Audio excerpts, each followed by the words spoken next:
Pse Toni la pas një pikëllim kaq të thellë në Big Brother Kosova? Pse largimi i tij u ndje si një boshllëk që nuk mbushet lehtë? Sepse Toni nuk ishte thjesht një banor, ai ishte prani. Ishte qetësi. Ishte ekuilibër në një shtëpi ku gjithçka lëkundej çdo ditë. Toni ishte ai që nuk kërkonte skenar, por e krijonte pa e ditur. Dhe pikërisht për këtë, Labinoti tha fjalinë që përmbledh gjithçka, na la pas skenar Toni. Sepse kur largohen njerëzit e vërtet, loja mbetet bosh. Sepse Toni ishte ai që i jepte kuptim situatave, që i ngrinte momentet pa i shtyrë, që ishte aty kur duhej, pa u imponuar. Pse e duan të gjithë? Sepse nuk u shtir, sepse nuk luajti rol. Sepse nuk bërtiti për të rënë në sy, ai ishte i urtë, i sjellshëm, i drejtë. Një djalë që edhe kur i flisja ashpër, nuk ta kthente me të njëjtën monedhë. Një djalë që nuk mbante hatër, nuk mbante inat, por mbante njerëz afër, dhe po, ishte edhe bukuroshi i shtëpisë.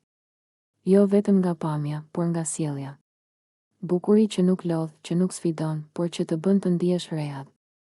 Një bukuri që vinte nga brenda dhe reflektohej jashtë. Pse i kutoni pikërisht sonte, kur nesër nis Big Brother Albania? Kjo pyetje i ka lënë të gjithë pezull.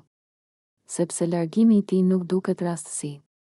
Duket si një kapitull që mbyllet për t'u hapur një tjetër, më i madh. Më i fortë, më sfidues, ai nuk iku për t'u larguar, ai iku për të vazhduar. Pse Arditi ende nuk e ka marrë veten nga largimi i Tonit? Sepse kur ikën një njeri i mirë, nuk ikën vetëm ai, ikën një mbështetje. Arditi e humbi një shok, një vëlla brenda shtëpisë, një njeri që e kuptonte pa shumë fjalë. Dhe dhimbja e tij ishte e sinqertë, e pambajtur, e vërtetë. Lotët e Arditit nuk ishin për lojën.